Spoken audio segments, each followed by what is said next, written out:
அருட்பெரும் ஜோதி அருட்பெரும் ஜோதி தனிப்பெரும் கருணை அருட்பெரும் ஜோதி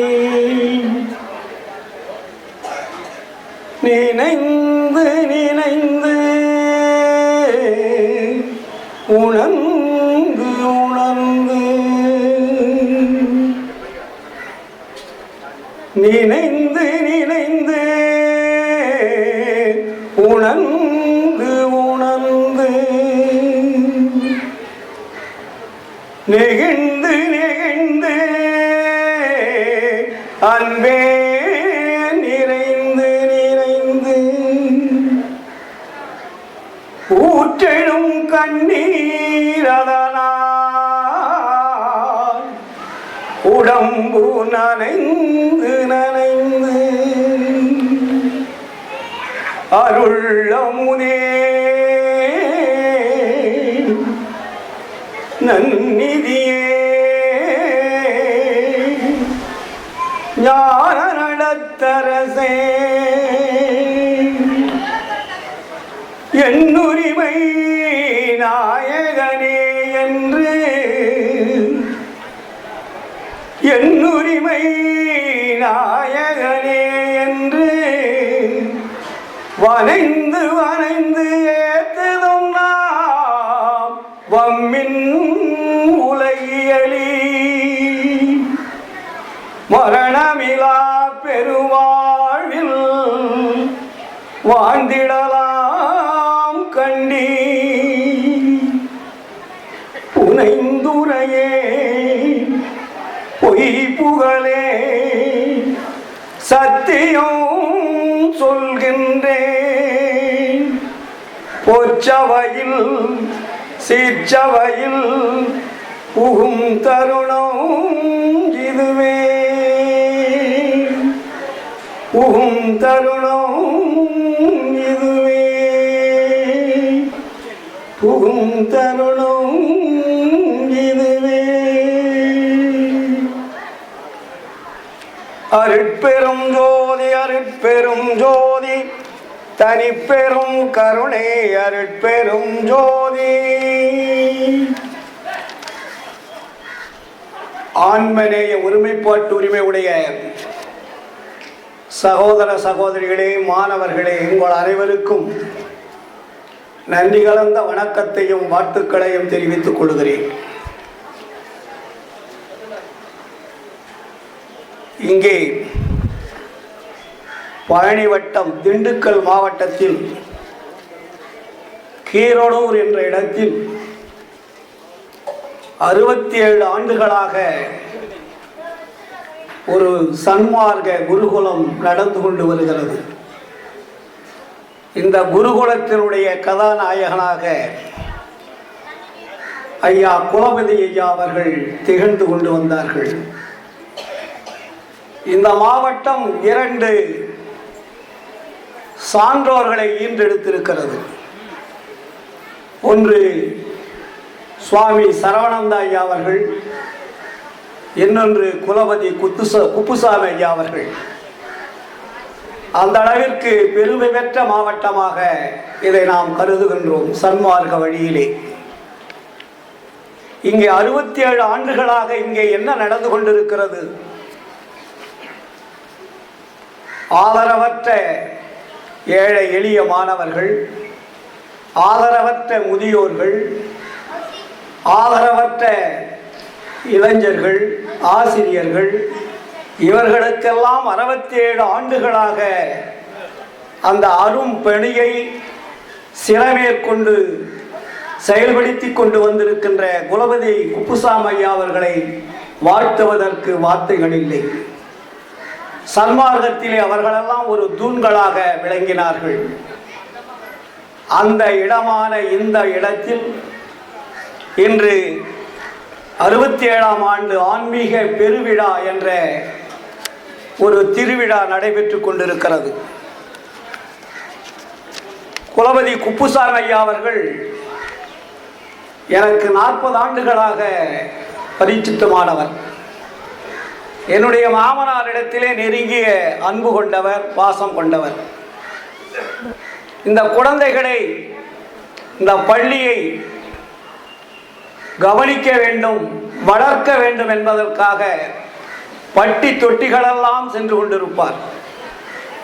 அந்த காலகட்டத்திலே எங்களுடைய இல்லத்திற்கு வருவார். 2-3 நாட்கள் தங்கியிருப்பார். அங்கே அன்புகளாவிய அருட்பாக்களை பாடி பேசி மகிழ்வோம். அது பேசி முடித்துவிட்டு அவர் செல்லுகின்ற பொழுது எங்கள் மாமனார் கொடுக்கின்ற பணம் எவ்வளவு தெரியுமா? 100 ரூபாய். அந்த 100 ரூபாய்க்காக இந்த குழந்தைகளை வளர்க்க வேண்டும் என்ற அந்த தீவிர முயற்சியில் அங்கே வந்து காத்திருப்பார். அந்த அளவிற்கு அவருடைய விடாமுயற்சி, தன்னம்பிக்கை இன்று ஆள்போல் வளர்ந்து நிற்கிறது இந்த குருகுலம். இதை கட்டி காப்பாற்ற வேண்டிய பொறுப்பு இங்கே இருக்கக்கூடிய அவரை சார்ந்த அன்பர்களுக்கு முக்கிய பொறுப்பாக இருக்கிறது. இந்த நிர்வாகம் சோடை அடைந்து விடக்கூடாது. இது வளர்ச்சி அடைந்து கொண்டே இருக்க வேண்டும். அந்த அளவிற்கு நீங்கள் அதற்கு உற்ற துணையாக, உயிர் மூச்சாக செயல்பட வேண்டும்.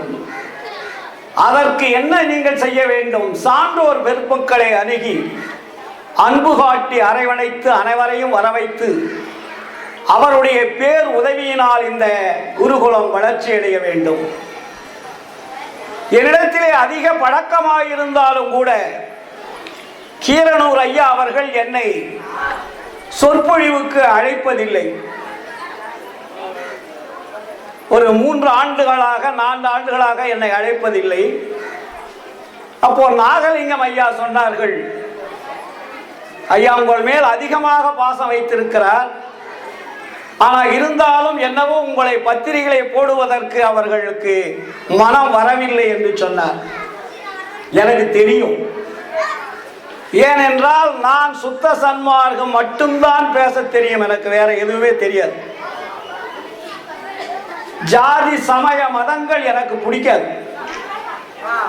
இவர் ஜாதி சமயங்களை எல்லாம் அரவணைத்து செயல்படக்கூடியவர்.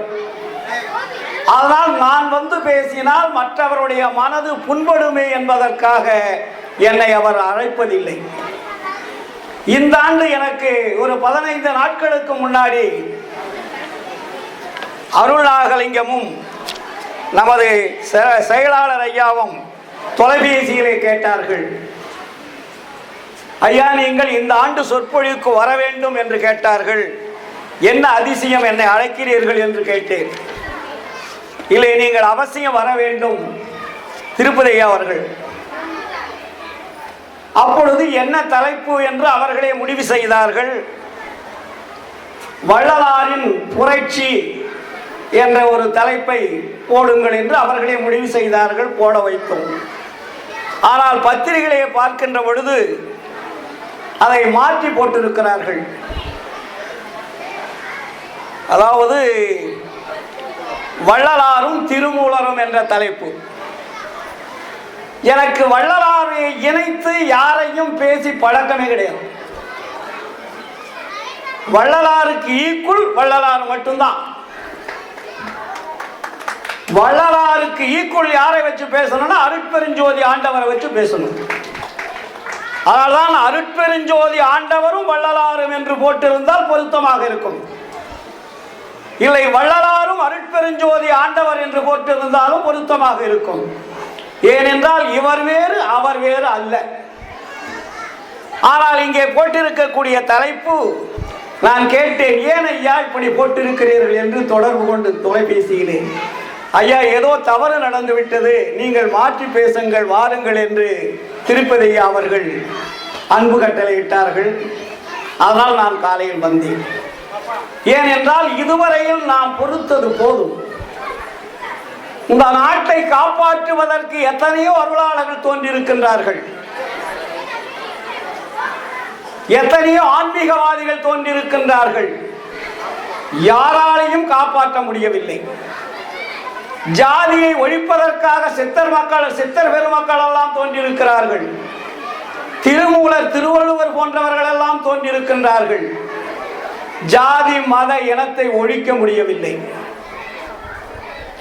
தமிழகம் மட்டுமல்ல, இந்தியா மட்டுமல்ல, உலகம் முழுவதுக்கும் இந்த மனித சமுதாயத்தை காப்பாற்றுவதற்காக வீறு கொண்டு எழுந்தவர்கள் எல்லாம் வீணாக அழிந்து மங்கி போய்விட்டார்கள்.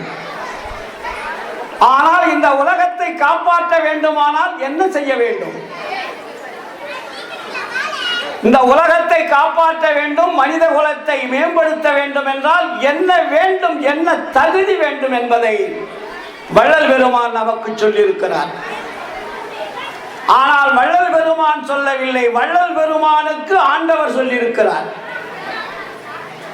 இந்த உலக மக்களை திருத்த வேண்டுமானால் நீ முதலிலே அருளை பெறு. அருளை பெற்று மரணத்தை வென்றுவிட்டால் இந்த உலக மக்களை திருத்தி விடலாம். மரணத்தை வெல்லாமல், அருளை பெறாமல் இந்த மனித குலத்தை திருத்த முடியுமா என்றால் எந்த கொம்பனாலையும் திருத்த முடியாது. ஆனால் வள்ளலார் அதற்காகத்தான் இறைவனை பார்த்து பல அருளாளர்களை அனுப்பியும் கூட எந்த அருளாளரும் இந்த உலக மக்களை திருத்துவதற்குண்டான தகுதியை பெறவில்லை, பூரண அருளை பெறவில்லை, இரண்டாவதாக வாழ்ந்து காட்டவில்லை. இந்த உண்மையை அருட்பெருஞ்சோதி ஆண்டவர் தான் உணர்கிறார். நமக்கு தெரியாது. ஏனென்றால் படைத்தவர் அவர்தானே. இந்த உலகத்தை படைத்தவர், உயிர்களை படைத்தவர், அண்டங்களை படைத்தவர், கிரகங்களை படைத்தவர் யார் என்று கேட்டால் யாராரோ ஒன்று சொல்லுவாங்க. ஆனால் உண்மையில் இதை அத்தனையும் படைத்தவர் யார் என்று பார்க்கின்ற பொழுது வள்ளலார் காட்டிய அருட்பெருஞ்சோதி ஆண்டவர். அந்த அருட்பெருஞ்சோதி ஆண்டவர் தான் இனி இந்த உலகத்தை மாற்றுவதற்கு ஒரு சரியான ஒரு நபரை அனுப்ப வேண்டும். அந்த நபர்தான் இந்த உலக மக்களை திருத்த முடியும் என்ற ஒரு எண்ணம் கொண்டு இந்த உலகத்திற்கு ஒரு பரிசுத்தமான ஆன்மாவை அனுப்பி வைக்கிறார் அருட்பெருஞ்சோதி ஆண்டவர்.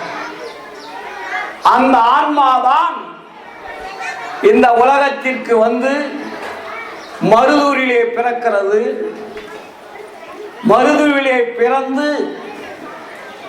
5 மாத குழந்தையாக வாழ்ந்து சிதம்பரத்திற்கு சென்று திருச்சிற்றம்பல தில்லையிலே இருக்கக்கூடிய பொய்யான கற்பனை காட்சிகளை மறுத்து ஒளிதான் கடவுள் என்று 5வது மாதத்திலே அந்த அருட்காட்சியை தந்து அதற்கு பிறகு தந்தையை இழந்து தாயுடன் சின்னக்காவனம் சென்று அங்கிருந்து சென்னை வந்து சென்னையிலே தன்னுடைய குழந்தைகளெல்லாம் வாழ்வதற்காக வசதியை தேடி அண்ணனுடைய துணையிலே அங்கே வாழ்ந்து அதிலிருந்து தனியாக பிரிவு கொண்டு பல ஆலய வழிபாடுகளெல்லாம் செய்து சென்னையில் 35 ஆண்டுகாலம் தங்கி அங்கிருந்து வெளியேறி சிதம்பரம் சென்று கருங்குழிக்கு வந்து வடலூர் வந்து தர்மசாலையை ஆரம்பித்து ஞான சபையை கட்டி இதுதான் கடவுள் என்ற உலக மக்களுக்கு ஒரு உண்மையை புகட்டி சித்தி விழாக திருமாளிகையிலே 1874ஆம் ஆண்டு சித்தி பெற்றார் வள்ளலார்.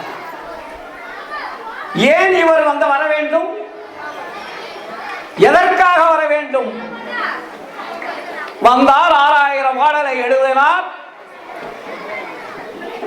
தர்மசாலையை கட்டினார், சபையை கட்டினார், சித்தி பெற்றார், சென்று விட வேண்டியதுதானே. எல்லா அருளாளர்களும் அப்படித்தானே சென்றார்கள். அவர்களால் முடிந்ததை எழுதி வைத்தார்கள். ஆனால் வள்ளல் பெருமான் மட்டும்தான் சொல்லுகிறார், நான் வந்தது இந்த உலக மக்களை திருத்துவதற்காக. என்னை அனுப்பியது அருட்பெருஞ்சோதி ஆண்டவர் என்ற உண்மையை இந்த உலக மக்களுக்கு பதிவு செய்கிறார்.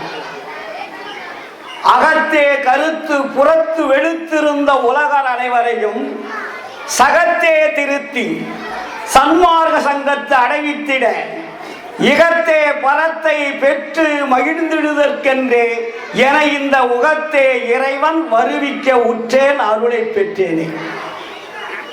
வருவிக்க உற்றான்னு நினைச்சிடலாம் இல்ல, அருளை பெற்றேன். எதற்காக அருளை பெற்றேன்? இந்த ஜாதி சமய மதங்களை வேரோடு அழிக்க வேண்டும் என்பதற்காக. ஏன்? இதுதான் இந்த மனித சமுதாயத்தை அழித்துக் கொண்டிருக்கிறது. மனிதனுடைய ஒழுக்க நிலைகளை மாற்றி உள்ளது மனிதன் அல்ல, மனிதனுக்கு வழிகாட்டிய சமயங்கள், மதங்கள். இதைத்தான் வள்ளலார் பதிவு செய்கிறார். பேருற்ற உலகில் ஒரு சமய மதம் எரியலாம், பேய் விழிப்புற்ற பிச்சு பிள்ளை விளையாட்டென்று உணர்ந்திடாது உயிர்கள் பலவேதமுற்று அங்கும் இங்கும் போருற்று இறந்து வீண் போயின. இன்னும் வீண் போகாதபடி விரைந்தேன் புனிதம் ஒரு சுத்த சன்மார்கர் எரிகாட்டி மெய்ப்பொருளனை நன்குணர்த்தி எல்லோரும் ஏறுற்ற சுகநிலை அடைந்திட புரித நீ என் பிள்ளையாதலாலே இவ்வேளை புரிக என்றிட்டனன் மனத்தில் வேறு என்னற்க என்ற குருவே. நீருற்ற ஒள்ளிய நெருப்பே நெருப்பினுள் நிறைந்து இருளகற்றும் ஒளியே நிர்குணானந்த பரநாதாந்த வரையோங்கும் நீதி நடராஜபதியே என்று சொன்னார் வள்ளலார். இந்த ஜாதி சமய மதங்களை ஒழிப்பதுதான் வள்ளலாருடைய அடிப்படை கடமையாக இருந்தது. தன்னுடைய 47வது வயதிலே 49வது வயதிலே பதிவு செய்கிறார். என்னவென்று? துன்மார்க்கம் எல்லாம் தொலைத்து விட்டேன், சுத்த சிவ சன்மார்க்க சங்கம் தலைப்பட்டேன், என் மார்க்கம் நன்மார்க்கம் எனவே வானாட்டார் மகிழ்கின்றார். உங்களுக்கு தெரியாது, அருளாளர்களுக்கு தெரியும் வள்ளலாரை பத்தி, மனிதர்களுக்கு தெரியாது அவ்வளவு சீக்கிரத்தில். ஏன்னா அருளை பெற்றவர்களுக்கு தான் அருளை பெற்றவர்களை பற்றி புரிந்து கொள்ள முடியும். இதற்கு முன்னாடி வந்த அருளாளர்கள் வள்ளல் பெருமானுடைய சுத்த சன்மார்க்க நெறி என்பதை என்ன என்பதை புரிந்து கொண்டார்கள். ஆதலால் இந்த நெறியை இனிமேல் மாற்றுவதற்கோ இல்லை அழிப்பதற்கோ எந்த சக்தியாலும் முடியாது. ஏனென்றால் இது இறைவனால் தோற்றுவிக்கப்பட்டது, இறை அருளால் தோற்றுவிக்கப்பட்டது. இந்த அருள், இறை அருள் எதற்காக? உயர்ந்த அறிவுள்ள மனிதன் தாழ்ந்த நிலையில் அழிந்து கொண்டிருக்கிறான். தாழ்ந்த நிலை என்றால் என்ன? மரணம். மரணம் என்பது இயற்கை என்று சொல்லிக் கொண்டிருந்த இந்த சமுதாயம் சாவதென்றும் பிறப்பதென்றும் சாற்றுகின்ற பெரும் பாவம் தன்னை நோவது இன்று புதிதன்றே என்றும் உலதால் இந்த நோவை நீக்குவது யார்? மன்றுலே நின்றாடும் அருட்பெரும் ஜோதி அல்லால் வேறு ஒருவராலும் ஆகாது கண்டீர்னு போட்டார். ஏனென்றால் நம்முடைய வாழ்க்கை ஒழுக்கம் கெட்டதற்கு காரணம் என்ன? நம்பளா? நமக்கு என்ன தெரியும்? சுமார் 5000 ஆண்டுகளாக வழிகாட்டி இருக்கிறார்கள். அந்த வழியிலே நாம் வாழ்ந்து கொண்டிருக்கிறோம். நம்முடைய அப்பா சொன்னார், தாத்தா சொன்னார், அதற்கு தாத்தா தாத்தா தாத்தான்னு போய்கிட்டே இருந்தீங்கன்னா கோடிக்கணக்கான தாத்தாக்களுக்கு முன்னாடி இருக்கக்கூடிய தாத்தாக்கள் சொல்லியிருந்து வருது. அப்போ நம்ம கிட்ட ஒழுக்கம் கிடல. நமக்கு வழிகாட்டியவர்கள் ஒழுக்கத்தை குறைவாக நினைத்து ஒழுக்க கேடுள்ள வாழ்க்கையை நமக்கு தந்திருக்கிறார்கள். அதைத்தான் வள்ளலார் சொல்லுகிறார். பன்னெறி சமயங்கள் மதங்கள் என்றிடுமோர் பவநெறி இதுவரை பரவியது ஆதலால் செந்நெறி அறிந்தில. நான் சொல்லல, வள்ளலார் சொல்றேன். ஏன் செந்நெறி, நல்ல நெறி இந்த உலகத்துக்கு கிடைக்கல? இதுவரை இருந்த நெறிகள் என்ன? எத்தனை செல்ல நெறி, எத்தனை மதங்கள், எத்தனை சமயங்கள் இந்த உலகத்தை காப்பாற்ற முடிந்ததா? சொல்லுங்க. இந்து மதம், இஸ்லாம் மதம், பௌத்த மதம், ஜெயின மதம், எத்தனையோ மதங்கள் தோன்றியது, மத தலைவர்கள் தோன்றினார்கள், பெரிய பெரிய ஆன்மீக அருளாளர்களால் தோன்றினார்கள். அவர் வழியை பின்பற்றி வந்து கொண்டிருக்கிறீர்கள். இதிலே யார் உண்மையை சொன்னார் என்று உங்களால் கணித்து எடுத்து நிறுத்த முடிகிறதா? முடியலையே. நாம் யாரை பிடித்து இருக்கிறோமோ அவர்களை உயர்ந்தவர் என்று நினைத்துக் கொண்டிருக்கிறோம். எதை பின்பற்றி வருகிறோமோ அது பின்பற்றக்கூடிய நிலையை நாம் உயர்ந்து நினைத்துக் கொண்டிருக்கிறோம். உண்மையை அறிந்து கொள்ளக்கூடிய அறிவு இறைவன் நமக்கு கொடுத்திருக்கிறாரே. நமக்கு உண்மையை அறியக்கூடிய அறிவு நம் இடத்தில் இறைவன் கொடுத்திருக்கிறார், நாம் எடுத்துக்கொள்ளவில்லை. அந்த அறிவை கொண்டு நாம் உண்மையை தெரிந்து கொள்ள வேண்டாமா? அந்த உண்மையை தெரிந்து கொள்ளாதால் அல்லவா இந்த நாடு அழிந்து கொண்டிருக்கிறது. இதைத்தான் வள்ளலார் இங்கே பதிவு செய்கிறாயே, மனிதர்களே, நீங்கள் இதுவரையில் இருந்தது போல் இனியும் வீண்காலம் கழிக்காதீர்கள். டைட்டில் கொடுக்கிறாங்க, நீங்கள் இதுவரையில் இருந்தது போல் இனியும் வீண்காலம் கழிக்காதீர்கள். காலம் போதாது, மரணம் வந்துவிடும். எந்த நேரத்தில் மரணம் வரும் என்று உங்களுக்கு தெரியாது. உங்கள் வாழ்க்கை இதோ ஒரு பெரிய உயர்ந்த இடத்திற்கு போகக்கூடிய வாழ்க்கை என்று வாழ்க்கை நினைத்துக் கொண்டிருக்கிறீர்கள். மண்ணில, ஆகாயத்தில, நெருப்பில, காத்துல கலந்தவன் வாழ்க்கை அன்பிட்டார் வள்ளலார். யாருடைய வாழ்க்கை? காத்துல கலந்த வாழ்க்கை, ஆகாயத்துல கலந்த வாழ்க்கை, அக்னியில கலந்த வாழ்க்கை, மண்ணில கலந்த வாழ்க்கை, நீர்ல கலந்த வாழ்க்கை அன்பிட். அப்ப எந்த வாழ்க்கை நீங்க வாழ போறீங்க? அதான் ஒரு பட்டியலை போட்டார் வள்ளலார். வையகத்தீர், வானகத்தீர், மற்றகத்தீர், உமது வாழ்க்கையெல்லாம் வாழ்க்கையென மதித்து மயங்காதீர். அப்ப என்ன வாழ்க்கை வாழணும்? உரு மரண வாதனையை தவிர்த்த வாழ்க்கையதே வாழ்க்கை என மதித்ததனை பெறவே செய்யகத்தே விரும்பி இங்கே வந்துடுமின். எங்க கூப்பிடுறாரு? அருள் பெருஞ்சோதி ஆண்டவர் இருக்கக்கூடிய இடத்திற்கு வாருங்கள், அவரை இந்த உலகத்திற்கு நான் வர வைக்கிறேன். நீங்கள்லாம் ஆண்டவரை தேடி போனீங்க, எங்கெங்கயோ தேடி அலைந்திருக்கிறீர்கள். ஆண்டவர் கண்களுக்கு கிடைத்தாரா? கனவுகள் தான் கிடைத்திருக்கும், கற்பனை கடவுள்கள் தான் கிடைத்திருக்கும், தத்துவ உருவங்கள் தான் கிடைத்திருக்கும். உண்மை கடவுள் கிடைத்திருக்க மாட்டார். கிடைத்தது என்று சொன்னால் அது பொய். ஏனால் கடவுளை அறிவதற்கு என்ன வேணும்? ஞானம் என்னும் அருள் வேணும். அருள் இல்லை என்றால் கடவுளை காண முடியாது. அப்போ இந்த உலகத்தில் கடவுளை கண்டவர்கள் உண்டா? எல்லாரும் கேட்டா உண்டு தான் சொல்லுவாங்க. ஆனால் அவர்கள் கண்ட கடவுள் வேறு, வள்ளலார் கண்ட கடவுள் வேறு. அவர்கள் கண்ட கடவுள்கள் தத்துவங்கள், வள்ளலார் கண்ட கடவுள் உண்மை. ஆனால் தான் வள்ளலார் என்ன சொன்னாரு? கண்டேன், கழித்தேன், கலந்தேன், களிப்புற்றேன். கண்டேன், கழித்தேன், கலந்தேன், களிப்புற்றேன். அப்போ ஆண்டவருடன் கலக்கக்கூடிய தகுதி யாருக்காவது இருந்திருக்கா இது வெளியும்னா? கிடையாது. அதனால மற்றவர்களை நான் குறை சொல்லவில்லை. வள்ளலாரே சொல்லுகிறார், நோவாது நோன்பனை போல் நோற்றவரும், சாகா வரம் எனை போல் சார்ந்தவரும், தேவானின் பேரருளை என் போல் பெற்றவரும், எவ்வுலகில் யார் உலர் சற்றே நீ அறை. இந்த உலகத்தில் அப்படி யாராவது இருந்தால் சபை கொண்டாந்து காட்டுன்னு இறைவன்கிட்டே கேட்டார். அப்ப ஆண்டவர் என்ன சொல்றாரு? மகனே, நீ ஒருவன் தான், வேறு யாரும் இல்லை. நீ ஒருவன் தான் என்னை கண்டாய், கழித்தாய், கலந்து கொண்டாய், களிப்புற்றிருக்கின்றாய். மற்றவர்கள் யாரும் காணவில்லை, காணுவதற்குண்டான தகுதியும் இல்லைன்னாரு.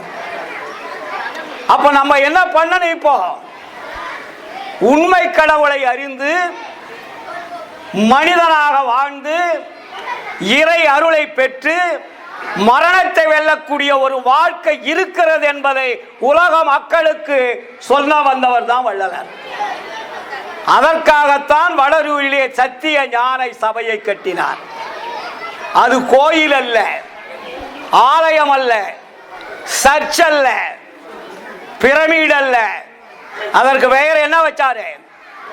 சமரச சுத்த சன்மார்க்க சத்திய ஞான சபை. அப்ப சமர சுத்த சன்மார்க்க சத்திய ஞான சபை எங்கே இருக்கிறது? அதை எப்படி தெரிந்து கொள்வது? தெரிந்து கொள்ளக்கூடிய வழி என்ன? இது வெள்ளையர் உலகத்தில் யாராவது சொன்னாங்களா?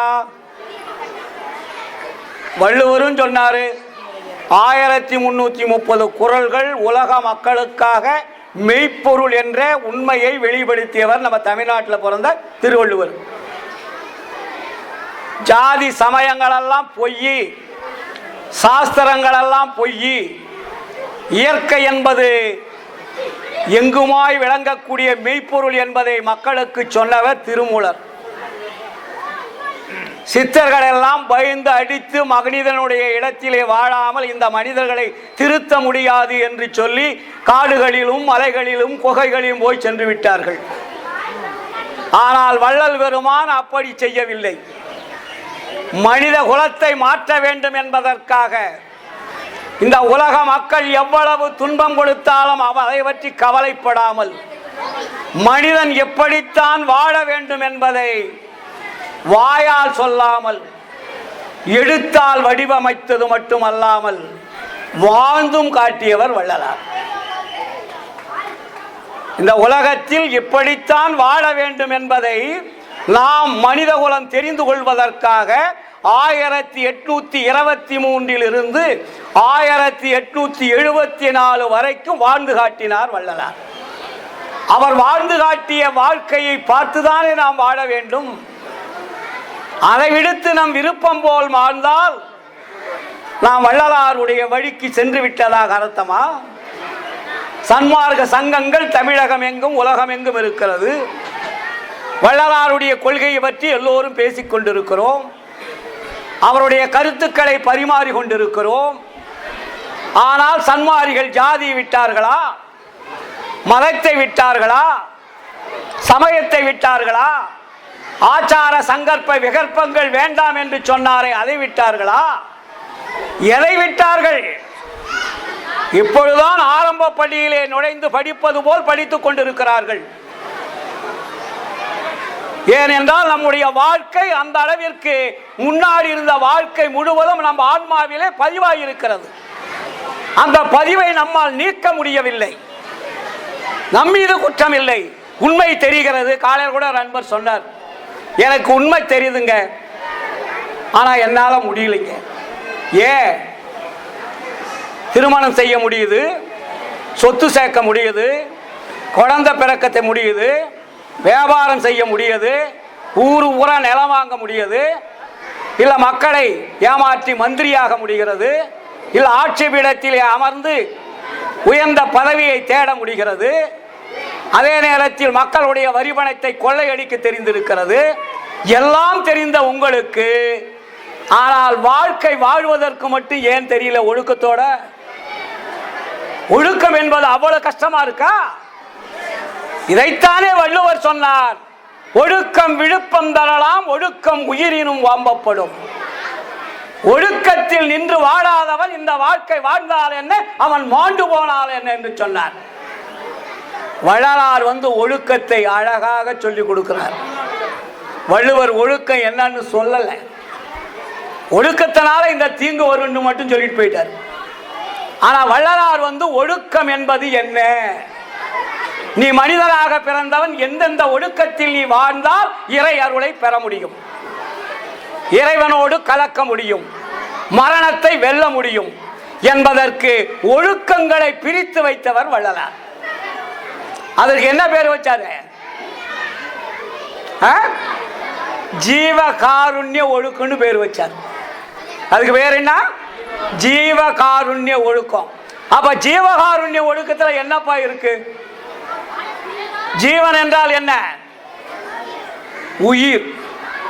உயிரை காப்பாற்றக்கூடிய ஒழுக்கத்து பேரு ஜீவகாருண்ய ஒழுக்குன்னு பேரு. உன்னுடைய உயிரை நீ காப்பாற்ற வேண்டுமானால் நீ ஜீவகாருண்யம் உள்ளவனாக வாழ வேண்டும். உன்னுடைய உயிரை காப்பாற்றக்கூடியவனாக நீ வாழ்ந்தால்தான் அதற்கு ஒழுக்கென்று பேரு. அப்ப அந்த ஒழுக்கத்தை எப்படி நாம பிரிச்சு பார்க்கிறது, எப்படி கடைபிடிப்பது என்பதை வள்ளல் பெருமான் மிக தெளிவாக சொல்றார். இந்த உடம்பை 4ஆக பிரிச்சவர் வள்ளலார். இந்த உடம்பு எத்தனை பிரிவுகளாக இருக்கிறது? 4 பிரிவுகளாக இருக்கிறது. ஒன்று புறத்தில் இருக்கக்கூடிய இந்திரியங்கள், இன்னொன்று உள்ளே இருக்கக்கூடிய கரணங்கள், இன்னொன்று உயிராக இருக்கக்கூடிய ஜீவன், இன்னொன்று ஆன்மா இருக்கக்கூடிய இடம் ஆன்மா. அப்ப உடம்பில் எத்தனை இடம் இருக்கு? 4 இடம் இருக்கு. இந்த 4 இடத்திலையும் நீங்க எப்படி வெளியிலிருந்து உள்ள போகணும்? வெளியிலிருந்து நீங்க உள்ள போறதுக்கு என்ன பண்ணணும்? அதுக்கு தான் இந்திரிய ஒழுக்குன்னு பேரை வச்சார். இந்திரியம்னா என்ன? கண், மூக்கு, காது, செவி, மெய் என்று சொல்லக்கூடிய 5 புலன்கள். இந்த 5 புலன்களை இயக்கக்கூடிய இன்னொரு 5 புலன்களுக்கு அது சூட்சமம். இது ஸ்தூலம், அது சூட்சம்னு பேரு. புறத்தில் இருப்பது உருவம் உள்ளது, உருவம் இல்லாத 5 இந்த 5ஐ இயக்கி கொண்டு இருக்குது பேரு சூட்சம்னு பேரு. அதனாலதான் நம்ம ஆளுங்களுக்கு ஸ்தூல பஞ்சாட்சரம் சூட்சம பஞ்சாட்சரம்னு வச்சாங்க. அதனால நம்ம என்ன பண்ணோம்? இந்த ஒழுக்கங்களை கடைபிடிக்கணும். அப்ப ஒழுக்கம் என்பது என்ன? இந்திரிய ஒழுக்கம், கரண ஒழுக்கம், ஜீவ ஒழுக்கம், ஆன்ம ஒழுக்கம். ஏன்னா இதெல்லாம் நம்ம மேடையில் பேசி தெரிஞ்சுக்க முடியாது. ஏன்னா நிறைய பேச வேண்டி இருக்கிறது. அதனால எனக்கு இங்க டைம் கேட்குறாங்க. அதனால நீங்கள் என்ன செய்யணும்? அருட்பாவை முழுமையாக படிக்கணும். அது இருக்கக்கூடிய ஒழுக்க நெறிகள் என்ன என்பதை புரிஞ்சுக்கணும். அந்த ஒழுக்க நெறிகளில் எதை எதை விட வேண்டுமோ அதை விடணும், எதை எதை விடக்கூடாதோ அதை விடக்கூடாது. அப்போ நம்ம ஒழுக்க நெறிக்கு எது தடையாக இருக்கிறது என்றால் ஜாதி, சமய, மதங்கள் தான் தடை, வேற ஒண்ணுமே கிடையாது. வள்ளலார் தோற்றுவித்த சுத்த சன்மார்க்கத்திற்கு எது தடை? ஜாதி, சமய, மதங்கள் உண்டான சடங்குகள். அதனால்தான் வள்ளல் பெருமான் அன்றாடம் சொல்லக்கூடிய விண்ணப்பங்களிலே சொல்லுகிறீர்கள் தினமும் நீங்கள் சுத்த சன்மார்க்கத்தின் முக்கிய தடைகளாகிய, சாதாரண தடையாது, ஒவ்வொரு சங்கங்களிலும் நாம் படித்துக் கொண்டிருக்கக்கூடிய வாசகம், சுத்த சன்மார்க்கத்தின் முக்கிய தடைகளாகிய சமயங்கள், மதங்கள், மார்க்கங்கள் என்பவற்றின் ஆச்சார சங்கற்ப விகற்பங்கள் எங்கள் மனதில் பற்றாத வண்ணம் அருள் செய்தல் வேண்டும். அப்புறம் என்ன சொல்றாரு? சுத்த சன்மார்க்கத்தின் முக்கிய லட்சியமாகிய ஆன்மநேய ஒருமைப்பாட்டு உரிமை வேண்டும். இது இல்லாத நீங்க எவ்வளவுதான் தலைகீழ நின்னாலும் ஒண்ணுமே ஆகாது. அதனாலதான் வள்ளல் பெருமான் மிக தெளிவாக சொல்லுவார், நான் மற்றவர்களை போல் பொய் சொல்லவில்லை, உண்மை சொல்லுகிறேன். உண்மையை அறிந்து நீங்கள் வாழ்ந்தால் மட்டும்தான் மனிதன் மனிதனாக வாழ முடியுமே தவிர இல்லையேல் மனித உருவத்திலே வாழக்கூடிய மிருகங்கள் என்று பெயர் வச்சார். ஆனால் உண்மை உரைக்கின்றேன் உவந்தடைமீன் உலகீர் உரையதனில் சந்தேகித்து உளறி அழியாதி என்மையினால் என நினையீர் எல்லாம் செய் வல்லான் என்னுள் அமர்ந்து இசைக்கின்றான் இதை கேண்மின் நீவீர் சுத்த சிவ சன்மார்க்க நெறியில் சார்ந்து விரைந்து ஏறுமீனோ சத்தியவாழ் வலிக்க கண்மை தரும் ஒரு பெருஞ்சீர் கடவுள் என புகழும் கருணநிதி வருகின்ற தருணம் இதுதானே. புரிஞ்சுக்கணும். அதுக்கப்புறம் என்ன சொல்றாரு? மனிதர்களே ஜாக்கிரதை, குறித்து உரைக்கின்றேன் இதனை கேள்வின் இங்கே வம்மின் கோணுமன குரங்காலே நாணுகின்ற உலகீர் வெறித்த உம்மால் ஒரு பயனும் வேண்டுகிறேன் எனது மெய்யுரையை பொய்யுரையாய் வேறு நினையாதீர் பொறித்தே மதம் சமயம் எல்லாம் பொய் பொய்யே அவற்றில் புகுதாதீர் செரித்திடு சிற்றவை நடத்தை தெரிந்து துதித்திடுமின் சித்தியலாம் இத்தினவே சத்தியம் சேர்ந்திடுமே என்று சத்தியம் வைத்து உண்மையை உரைத்து உலக மக்களுக்காக வாழ்ந்து வழிகாட்டி வள்ளல் பெருமான் எல்லா ஆன்மாக்களிலும் இருந்து செயல்பட்டு கொண்டிருக்கிறார். இனி சுத்த சன்மார்க்க நெறி ஒன்றுதான் உலகம் முழுவதும் பரவும். அது யாராலும் தடுத்து நிறுத்திவிட முடியாது. இது இறைவனுடைய மார்க்கம், இயற்கையினுடைய மார்க்கம் என்று கூறிக்கொண்டு இந்த வாய்ப்பளித்த அத்தனை அன்பு உள்ளங்களுக்கும் நன்றி கூறி எனது சிறிய உரையை நிறைவு செய்கிறேன். நன்றி, வணக்கம், வாழ்த்துக்கள்.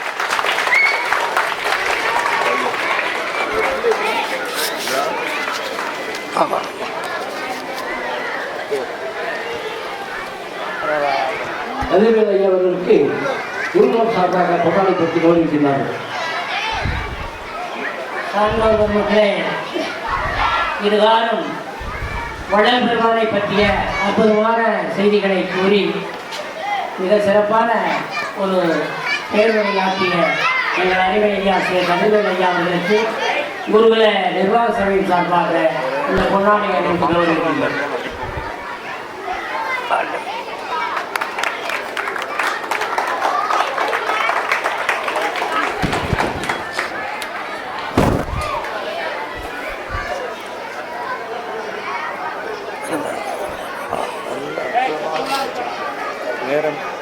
அருட்பெருஞ்சோதி அருட்பெருஞ்சோதி தனிப்பெரும் கருணை அருட்பெருஞ்சோதி. மகாபந்தர் சொன்னோடனே நமக்கெல்லாம் கொஞ்சம் பிரித்து பார்க்கணும்னு சொல்லி எல்லாரும் கவனிச்சுடுவோம். அருட்பெருஞ்சோதி அருட்பெருஞ்சோதி தனிப்பெரும் கருணை அருட்பெருஞ்சோதி.